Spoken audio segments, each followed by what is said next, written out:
Les amis, bonjour, bonjour, soyez les bienvenus au petit déjeuner de Devenir pour agir. J'espère que vous avez passé une agréable semaine et je suis très heureux de vous retrouver aujourd'hui. Mon invité aujourd'hui est exceptionnel, tant par son talent que par son humilité qui fait de lui un grand artiste de notre temps. Son nom de scène en est la preuve. Passionné, il vit son art jusqu'au plus profond de lui-même, armé d'une volonté à toute épreuve et d'une grande détermination. Il a contourné tous les obstacles qui se dressaient sur son chemin pour en arriver là aujourd'hui. Québécois d'origine, il est arrivé par une curiosité qui le conduit jour après jour sur le chemin de lui-même. Son audience et sa notoriété ne cessant de grandir, il a été l'ambassadeur des marques Asahi, Coca-Cola, McDonald's ou encore Best Buy. Artiste hors pair, empreint d'une sensibilité qui ne laisse pas indifférent, vous l'aurez reconnu. J'ai la joie, l'honneur et le privilège de recevoir celui qui dans quelques temps va sortir son premier album, mais avant tout celui que vous voyez depuis l'automne 2023 au Dôme de Paris, incarnant Molière dans Molière Opéra Urbain.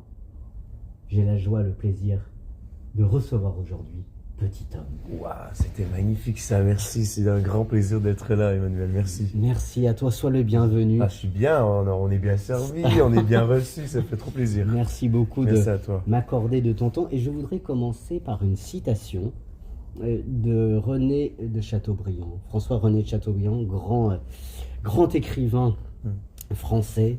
Et voilà comme il se présentait. Je me suis retrouvé entre deux siècles, comme au confluent de deux fleuves. J'ai plongé dans leurs eaux troublées, m'éloignant à regret du vieux rivage où je suis né, nageant avec espérance vers une rive inconnue. Et toi, petit homme, qui es-tu? C'est beau ça, j'aime bien, c'est comme une espèce d'image au final, tu sais pas où ce que tu vas, mais c'est le parcours au final qui est le plus intéressant, tu vois. Et ouais, c'est bien cette petite phrase. Moi, c'est qui je suis, qui suis-je? Je pense que je suis un enfant de la Terre qui cherche à unir le positif à travers les gens, essayer d'amener du bonheur, du positif et tu sais, à grandir à travers tout ce qu'on peut vivre. Chaque étape est propice à pouvoir évoluer. Et je suis en évolution, je cherche à devenir meilleur à chaque jour. Et l'art me permet, du coup, l'écriture, autant que la musique, autant que la danse, les vibrations musicales, m'aident à traverser, à me guérir, en fait, à travers toutes les épreuves que je peux passer à travers. Et pour moi, c'est le médium que j'utilise et qui est vital pour moi, pour m'aider à grandir, autant pour les autres que pour moi-même. Et quand tu me demandes qui je suis, bah, c'est pas qu'une question de quel est ton nom et quel est ton âge, mais c'est quoi, de tous les atomes qui nous composent, qu'est-ce que tu fais vibrer autour? Et moi, c'est ce que je vibre de cette façon-là, autant pour moi que pour les autres. On va en reparler, on va approfondir cette réflexion. Cependant, selon toi, non pas comme les autres te voient, mais pour toi-même, quelle est ta plus belle qualité? Oh là là! Je pense que j'ai tendance à voir beaucoup le positif. Et du coup, j'en ai parlé avec mes amis récemment, c'est comme tu devrais voir un petit peu plus le négatif et embrasser le négatif. Et ils n'ont pas tort, mais je pense que j'ai une facilité à voir des trucs, une situation où vraiment trouver toujours le positif de la situation. Être conscient du négatif, parce que c'est de la négativité que tu peux dire « Ah, ça, on veut pas ça » pour se réorienter. Mais je pense que j'ai une capacité à vraiment voir les énergies positives. Et ouais, je pense que c'est ça ma plus grande qualité, de tourner le négatif en positif souvent. Alors, petit homme, tu as plusieurs cordes à ton arc. Tu es chanteur, interprète, danseur, chorégraphe, auteur, écrivain, puisque tu écris tes chansons, on va en reparler. Pour toi, es-tu un artiste?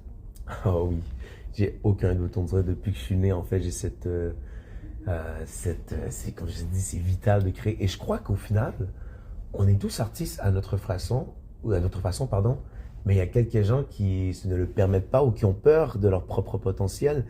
Je veux dire, l'humain est un créateur, on crée notre vie, c'est un art. aujourd'hui, en être ici, en ce moment, se rencontrer, autant pour toi d'avoir créé ce chemin de vie pour en arriver où ce qu'on en est. Et je crois que si on va dans le mot artiste de nos jours, de ce que c'est d'être, de se permettre ce qu'on sait faire, de se mettre au service des gens pour véhiculer des émotions, leur faire voir à eux, tu vois, moi par la musique, je leur fais, là j'écris des chansons avec tout ce qui se passe avec Molière.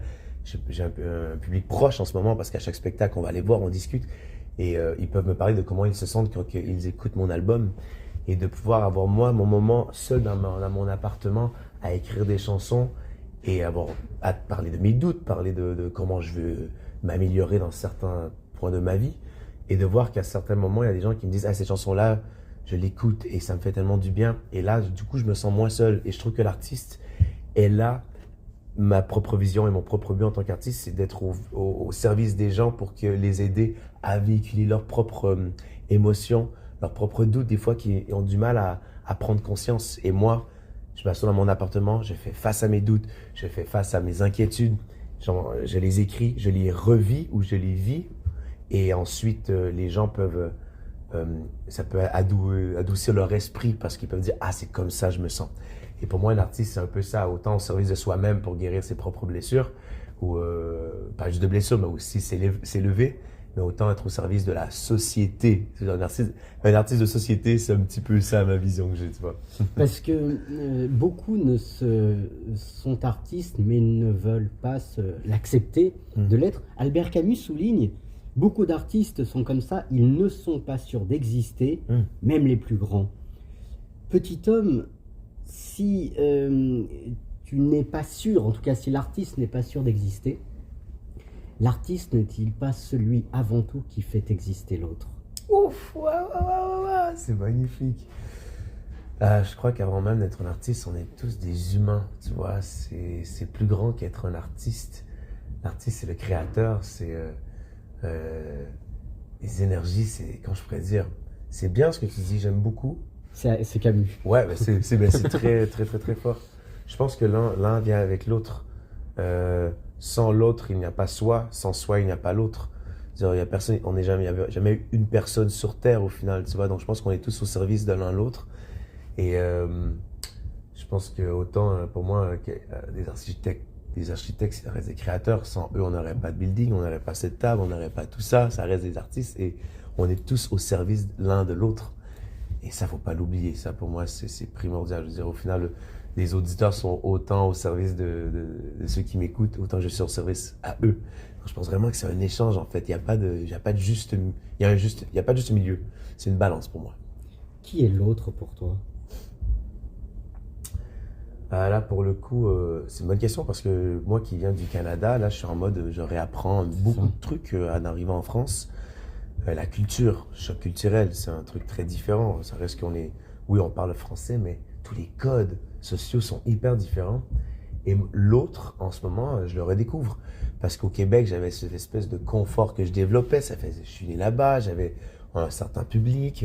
Et j'arrive ici, et là, l'autre est différent, a une écoute différente, a une approche différente. Ce qui fait que mon moi change aussi. Et pas en mode... certes, je m'adapte, mais je pense que dans un environnement, quand tu arrives dans un nouvel environnement, tu t'adaptes au truc. Et mon autre, c'est certes que je vais dire, c'est mes auditeurs ou les gens qui viennent voir le spectacle. Mais j'ose croire que mon autre est plus grand que ça. Quand j'écris ma chanson, quand je l'écris pour moi, certes, 100% que pour moi. Et quand vient le temps de sortir le truc, le projet, c'est à l'autre, c'est à l'au-delà. C'est plus que... C'est pour le monde entier. Je me limite pas à me dire, ah, c'est que pour mes auditeurs. Du coup, il y a une chanson que j'ai écrite que c'est pour mes alliés. Une chanson que c'est vraiment pour la communauté qui me suit. L'histoire, c'est que je suis seul dans ma chambre, je fais le tour de ma chambre, mais un jour, je vais pouvoir faire le tour du monde et rencontrer les gens avec qui je peux vibrer, quoi. Et je l'ai écrit dans un moment où j'étais juste vraiment seul et c'était des rendez-vous avec une entrevue, avec OK, je dois aller au studio et c'est devenu un mécanisme, en fait. J'avais plus cette flamme. Et je me dis un jour, quand je vais être sur scène et que je vais chanter avec le public que j'ai, mes alliés, là, je vais pouvoir connecter. Et je l'avais écrit, ça part, là maintenant. Et maintenant, quand je suis au Dôme de Paris, les gens, ils me la chantent. Et là, je suis en mode, ah, voilà mon autre est là. Et tellement précieux comme relation, de se dire que tu écris un truc pour toi et que les gens tu te sens moins seul en fait. Tu te sens moins seul, tu te dis, ah, tu le vis et je t'ai aidé à le vivre. Oh, laisse-moi en écrire une autre, vas-y, on crée l'histoire ensemble, tu vois. C'est précieux. On crée l'histoire ensemble. Depuis tout à l'heure, tu utilises ce mot de créateur. L'artiste est un créateur. Et la grande artistologue, la spécialiste des artistes, Malou Moulis affirme: le rôle de l'artiste n'est pas de créer quelque chose de beau, son rôle est d'être vrai.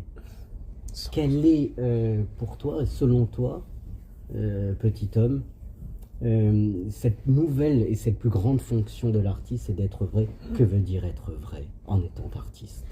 Tu vois, je parlais que je te mets hyper positif. J'ai tellement de trucs aussi en dedans qui ne va pas, tu vois. Et au moment que tu dis, il faut que je fasse la meilleure chanson, rien ne fonctionne. Rien ne fonctionne, ça bloque.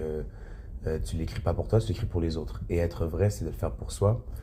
Et on parlait, avant même de filmer, on parlait de la satisfaction, comment ça nous pousse. Et du coup, il y a des mois, je suis un mec que ouais, je veux dire, je peux être avoir un tempérament très insatisfait, très perfectionniste, pas envieux, mais je veux toujours plus, tu vois. Et autant jaloux, j'ai plein de trucs à régler et la musique me permet de le faire en l'écrivant, en la chantant. Et au moment que je suis le plus vrai, autant aux petites heures du matin, que ça peut être le matin, c'est les chansons les plus honnêtes et les plus qui guérit le mieux. Et tu mets pas ton masque quand tu écris. Quand tu es vrai, tu l'enlèves ton masque, tu fais face à tes problèmes. Et c'est là que les gens le ressentent pour vrai. Et même quand on se parle, je veux dire, comme je parle, on parle de création, on est en création en ce moment. Tu vois, il y a un flow, il y a un truc. Et si je te commence à te dire des ouais, je suis un mec. Ah non, en fait, je suis même pas au service de moi-même et je suis même pas au service de cette rencontre. Et ah non, le moment où on est plus vrai. Et je pense que je trouve qu'il manque de vérité, en fait, aussi un petit peu à travers de notre société. J'en parlais récemment aux gens, en tant qu'humain, des fois, comment ça va n'est plus autant authentique qu'il devrait l'être. On se permet pas de poser des questions, on se permet pas d'aller creuser le comment ça va. Et moi, quand je m'enferme avec ma musique, je me le permets, et autant que ça peut prendre 6 heures des fois en écrivant une chanson pour me demander comment ça va, et ça, pourquoi ça va pas, pourquoi tu es insatisfait. Et ouais, c'est dur d'être vrai, c'est très dur. Mais il y a tellement un beau chemin à faire à travers ça. Et tu, en tant qu'artiste, es-tu un éternel insatisfait? Oui. Oh oui, mais je crois que c'est ce qui fait que j'en suis ici aujourd'hui. Toujours en quête, pas du danger, mais de la zone inconfortable, de sortir de ma zone de confort. De me dire, ah, je vois un mec qui joue extrêmement bien du piano. Ah, c'est tellement joli, il faut que j'aille apprendre le piano. Et je suis pas en mode, merde, il faut que j'apprenne le piano. Non, c'est en mode, je veux toujours plus. Et j'essaie de me dire, c'est quoi les moments où je suis satisfait du coup? Quels sont les moments où je suis satisfait? Parce que je peux pas toujours être en internet insatisfait. Et je crois que c'est en mode, quand je fais de la musique, quand j'ai écrit une chanson et que j'ai réussi à mettre les mots justes de comment je me sens, quand je suis sur scène, quand j'écoute un film aussi, je suis très satisfait. Tu vois, quand j'écoute un film posé, que mon esprit arrête de tourner, j'essaie de trouver les moments où je peux être satisfait parce que si je suis toujours dans l'internet insatisfaction, ah, c'est pas reposant. Oui, ouais. C'est pas reposant. En parlant de cela, j'aime beaucoup cette citation du grand écrivain qui est décédé il y a quelques mois seulement, l'année dernière, Christian Bobin, qui souligne, français, qui souligne: les vrais artistes trouvent leur force dans ceux qui les accablent. D'un empêchement à vivre, ils en font une grâce. Ouais. Quelle est cette part de grâce, petit homme, que tu as et que tu offres au monde?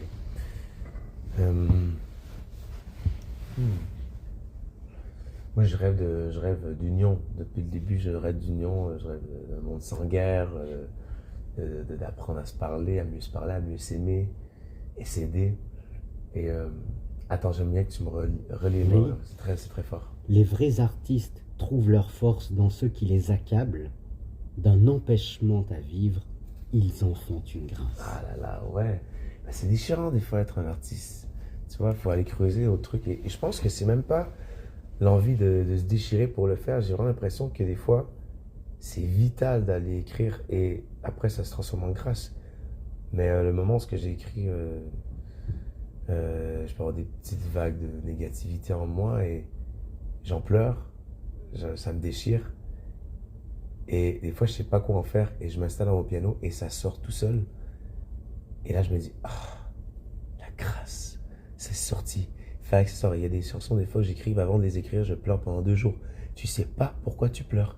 C'est un truc de ouf. Et je vais bien dans ma vie, mais il y a des moments où ça frappe, tu pleures, tu te vides et tu sais pas pourquoi. Et je le sais jusqu'au moment que je commence à l'écrire et le décortiquer. Et après, tu es libéré. Donc, je sais pas si ça répond un petit peu à tout ça. Quelle définition tu donnes de la grâce? C'est l'abondance pour moi. C'est l'abondance. Ouais, c'est l'abondance. C'est euh, accueillir un truc sans limite, un inconditionnel. C'est la grâce. C'est pas c'est pas un don pour moi. C'est une vision de se dire j'ai la grâce et tout peut venir à moi si tu t'ouvres les bras ouverts. Parce que pour Christian Bobin, cette grâce, c'est le côté métaphysique, c'est-à-dire au-delà de la nature, au-delà de tout, finalement tout ce qui nous dépasse, c'est invisible. Et en fait, finalement, petit homme, l'artiste n'est-il pas celui qui rend visible l'invisible par son art? Ah oui, 100%. Très bien dit. Très bien dit. Oui, je crois que si. Je crois qu'on est tous et tout par notre monde extérieur est créé de notre monde intérieur. Rien n'existe si ça ne part pas de l'intérieur. Et j'adore. Je lis un livre en ce moment, c'est le projet 369. Et ça te parle justement de toute cette métaphysique de tu crées ton monde extérieur par ton monde intérieur. Et en tant qu'artiste, et j'allais dire qu'en musique, mais non, je suis pas d'accord. Même en peinture, en écriture, en fait, même les plus grands écrivains, les auteurs, tout part de l'imagination. En fait, tout part de l'imagination. Et l'imagination est un monde invisible. Mais pour créer cette table, il a fallu... on va l'aimer, cette table, on va en parler souvent. Mais pour la créer, il y a quelqu'un qui a fallu qu'il l'invente. Tu vois, il y a un monde avant l'extérieur qui part de l'intérieur. Et il faut être à l'écoute de ce monde invisible. Il faut le ressentir. Et avant de créer un truc, dans le livre que je lis, justement, ça parle de... Il faut que tu y crois, il faut que tu ressentes que ça existe déjà pour que ça se produise. Et oui, et en musique, ce que j'aime en plus du métier que je fais, c'est que j'ai une mélodie qui est dans ma tête qui n'existe pas. Et là, on peut l'enregistrer sur nos téléphones, on peut en faire un truc, après les gens la chantent, mais tout part d'un truc impalpable. Et même la peinture, je veux dire, tu as une idée dans la tête, tu te laisses partir, tu y vas. Et même les conversations, tout est un truc invisible. Et ouais, c'est de prendre un truc invisible et d'en faire un truc visible. Et encore, la musique n'est pas un truc visible. Et je pense que c'est pour ça que j'aime autant ça. La musique ne se voit pas. Les vibrations, tu les ressens. Tu les chantes, tu les imagines. Tu les entends, mais tu ne les vois pas. Et j'adore ce pouvoir de dire, une mélodie vole juste ici autour de moi. Une peinture, je peux la voir, je peux la toucher. C'est mieux de ne pas la toucher. La musique, c'est un truc très spirituel. Pour moi, c'est mon médium à moi. Alors, tu parles de musique, on te voit actuellement en train d'interpréter Molière, l'opéra urbain, Molière opéra urbain. Tu as une sensibilité qui est indéniable et tu as une voix qui est toi, qui est particulière, merci. Qui est toi. Quelle définition donnes-tu de la voix? Qu'est-ce que la voix?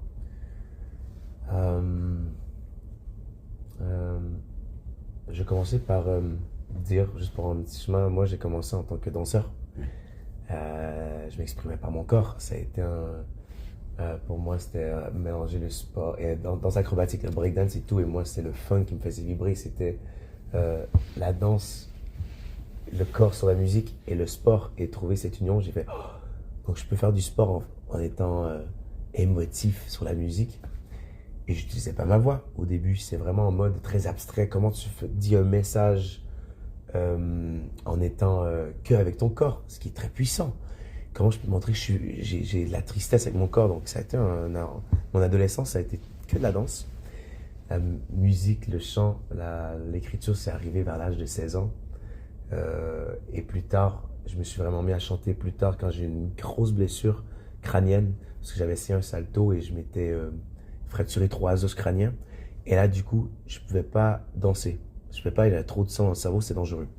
Donc je me suis assis, c'est là que j'ai commencé à écrire et juste créer des vibrations avec ma voix. Et je ressentais que la voix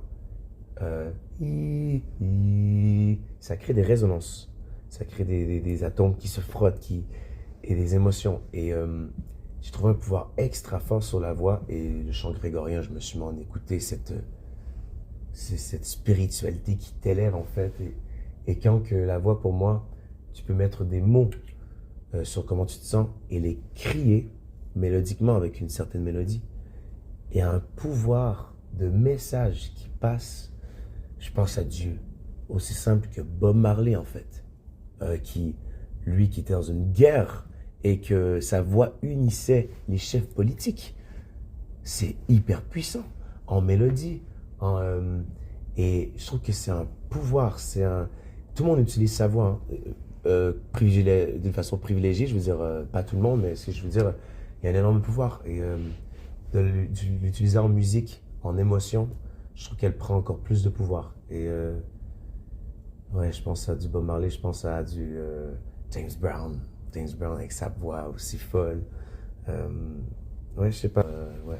La voix est quelque chose pour toi qui t'anime. Tu composes, tu vas composer ton premier album. Que veut dire composer? Oh là là, que veut dire composer? Je sais pas, jamais je vais... En plus, il n'y a jamais un moment où je me dis, allez, je vais composer. Non, je le laisse vraiment venir à moi. Si du coup, il faut que je m'installe à mon piano et juste créer des mélodies, je compose pas. Ça vient. Si j'ai une mélodie qui vient, et je pense que je réalise que j'ai composé quand j'ai composé, mais jamais pour aller composer. Donc, que veut dire composer? Je me pose pas souvent la question, parce que je pense que ça peut... J'aime pas trop mettre du concret des fois sur ces concepts, mais que veut dire composer pour moi, c'est d'avoir un morceau que tu sais qu'il y a un certain pouvoir de guérison ou de sensation, d'émotion qui est plus grand que toi. Voilà, composer, musique, et je pense que je me rends jamais compte que j'ai composé quand je sors de ce flot de création. Je suis jamais en train de me dire, en fait, si je pense que je compose, au moment que je compose, tout bloque. Ah oui, ouais, il y a un truc là, faut que tu sois libre d'esprit. Faut pas que tu penses tout à l'heure faut que ce soit beau. Il faudrait que j'aille dans le refrain à ce moment-là. Non, ça c'est après. Tu vois, moi quand je compose pour mon album et tout, j'ai des millions de textes, j'ai des millions de mélodies. Et à un moment, parce que quand j'en ai trop, là il y a...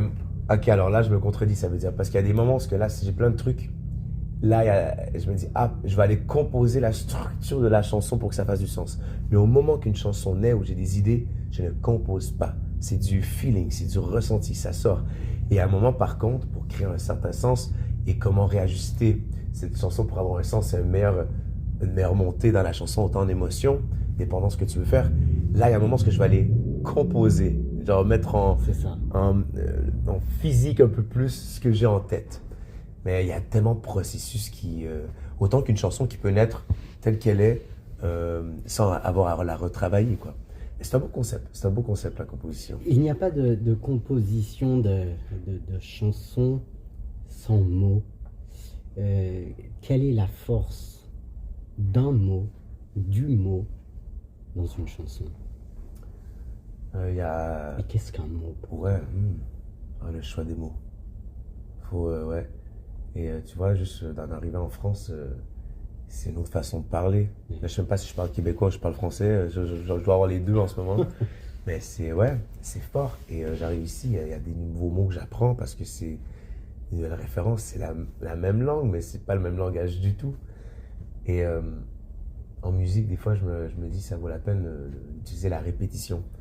Moi qui adore le rap, il y a des choix de mots, il y a un débit que j'adore. Et il y a des mots tellement forts que des fois quand tu répètes, si je te répète, tu dois manifester. Crois-moi qu'un jour tu vas manifester. C'est ça le pouvoir des mots, c'est que tu les fais entendre, l'amour. Et si tu es en mode je suis pas bon, je suis pas une bonne personne, je suis pas bon, ça va te manger. Et c'est ça que tu vas projeter. Comme on disait tout à l'heure, tout part de l'intérieur. Et le choix de mots, autant les voir dans ta tête ou les mots que tu sors. Principalement les mots que tu sors, c'est le plus important parce que avec les milliers de pensées qu'on a à la seconde, les mots que tu choisis de sortir, c'est eux que ton cerveau enregistre. Et si je suis là et je parle pas, t'entends tes millions de discours. Et quand tu sors les mots, au moins, c'est là que ça devient dans le monde extérieur. Et je trouve que c'est le plus grand pouvoir, les mots. Plus que tout. Les mots créent les guerres, les mots créent l'amour. Ouais, et c'est fou de se dire que dans cette planète, il y a des milliers de langues et on arrive quand même à se comprendre, tu vois. Ouais, non, c'est une belle définition. Et c'est pour ça que des fois, je trouve que c'est bien en musique, des fois, de répéter le mot pour que ça soit enregistré. Faut pas avoir peur de la répétition, de se dire je t'aime, de se dire tu vois, des trucs comme ça. Et finalement, quand tu composes, je dirais la fonction ou la finalité de la composition, est-ce que c'est parce que tu te connais ou c'est pour te découvrir? Me découvrir. Moi, en fait, j'ai l'impression qu'on se connaît jamais. J'ai vraiment l'impression que l'humain, on pourrait se dire, même entre amis, on se dit non, mais change pas, change pas. Ben non, je ne peux pas changer, on est en constante évolution. Le monde est en évolution. On a des saisons. On a l'été. Alors en moi, j'ai un été, j'ai un hiver, un printemps, un automne. Tout est en constant changement. Et on serait fou de se dire qu'on se redécouvre pas. Je suis jamais la personne que j'étais il y a 3 mois déjà, depuis le Dôme de Paris, depuis le début, depuis la semaine dernière, toujours en évolution. Et de me permettre de m'asseoir. Et je pense que je me redécouvre surtout quand je rentre en période de création. Et ou juste les moments où je me pose, en fait, j'ai l'impression qu'on vit la vie très rapidement. Et c'est quand tu te poses à la maison, pas de téléphone, soit que tu veux dessiner, soit où tu fais face au moins à tes pensées, c'est là que tu te redécouvres et que tu évolues. Je dis où mais c'est principalement pour moi, mais je crois que d'une façon globale, ouais, il faut se permettre de se redécouvrir et jamais de se dire qu'on est la même personne qu'hier. Ça n'existe pas. Même, je vais être une personne changée après même cette entrevue, tu vois, parce qu'on a des nouvelles discussions. On est en constante évolution, l'humain, et il faut se redécouvrir et laisser les autres se découvrir. C'est pas en mode, ah, je connais cette personne, elle est comme ça, elle est comme ça. Non, elle a sûrement changé déjà depuis, tu vois. Et ouais, c'est tellement un beau mot. Découvrir, c'est un de mes plus beaux mots préférés. C'est un très beau mot, découvrir. On te voit sur scène actuellement, Molière au Périurbain, où tu interprètes le Molière. Petit homme, comment interpréter sans trahir le personnage? Quand tu es vrai, il n'y a pas de trahison, il n'y a pas de trahir. Tu vois, il y a comme au début, quand je créais ce personnage qui existe déjà, mais on adapte à une. Tu vois, on mélange le XVIIe siècle au moderne d'aujourd'hui. Et donc, il y a une espèce de une création à faire avec la Ladislas, avec la troupe et tout. Mais il y a pas eu il y a un moment où quand je créais le personnage, je voulais tellement être à la hauteur de ce Molière qui est une icône ici en France. Et au Québec, je connais moins, donc je connaissais un petit peu. On le connaît, mais on n'étudie pas comme ici. Donc, il a fallu que je lise ses textes, que je lise des biographies, ses œuvres, ses pièces et tout. Et j'ai eu peur de le trahir au début. Et quand j'ai réalisé qu'au final, c'est un artiste comme nous, qui a eu ses propres doutes, ses propres enjeux, il n'y a pas eu de doute. Quand j'ai réalisé, j'ai touché la folie. Hein. Tous les soirs, j'allais en mode, j'étudiais les pièces, je savais plus vraiment qui j'étais. J'étais en mode, mes amis me disaient, mais va jouer au basket, va faire de la danse. J'étais comme, mais non, j'aime pas ça. Mais oui, je kiffe ça, mais il y a un moment où j'ai traversé le côté de la folie, ce qui est bien, qui est pas mauvais. Et quand je suis revenu, il y a des discussions avec Ladislas, le metteur en scène, et j'ai réalisé que, ouais, Molière est un artiste comme nous, qui vivait de vouloir changer les choses, changer des codes, autant vital pour lui. Il y avait des doutes, il y avait des inquiétudes, il y avait le désir du succès, de changer les choses. Quand j'ai vu que ça vibrait autant à l'intérieur que moi, ces trucs-là, ben, j'étais vraiment plus proche. Si je restais honnête envers moi et vrai avec moi-même, c'est là que ça fonctionnerait, tu vois. Et je suis convaincu du Molière que j'offre. Chaque soir, c'est une histoire différente. Non? Et ouais, je pense que le moment où je me suis abandonné et j'ai arrêté de penser à vouloir rendre honneur à Molière, mais seulement d'être ce qui a pu lui être, mais comment il pourrait être dans ce temps d'aujourd'hui. Je me dis, vas-y, permets-toi d'être toi. Tous les artistes, on a ces mêmes doutes, on a ces mêmes inquiétudes. Je dis les artistes, mais les humains aussi. Donc, vas-y, n'aie pas peur du ridicule et vis les émotions. Donc j'ai pas eu un moment parce que j'ai senti que j'ai trahi Molière. Je fais que rendre honneur à son don d'artiste, créateur. Cher petit homme, merci beaucoup. Malheureusement, l'interview Ça va est déjà finie. Ça va. Nous avons passé la demi-heure. Merci d'être qui tu es. Merci à toi. Merci pour ton authenticité et ta sensibilité. Et je crois que je voudrais terminer par une citation qui, à mon sens, te caractérise le plus, de Vincent Thomaret, qui souligne « L'artiste apporte de la lumière là où un jour elle s'est éteinte ». Merci d'apporter cette lumière, petit homme. Emmanuel, tu apportes autant de lumière aussi. Merci de nous permettre de nous découvrir nous-mêmes à travers tes questions et discussions. Très intéressant. On est tous une lumière. C'est un énorme plaisir. Merci à toi. Merci à toi. Bonne continuation, bon courage Merci. et tous mes voeux de succès pour la suite de ta belle carrière que tu as commencée. Que le début. On se redécouvre. Merci Emmanuel, merci. Merci. Les amis, merci de nous avoir suivis. Je vous souhaite une belle semaine et vous dis à la semaine prochaine pour de nouvelles aventures. Merci pour votre fidélité. À très bientôt. Ciao, ciao.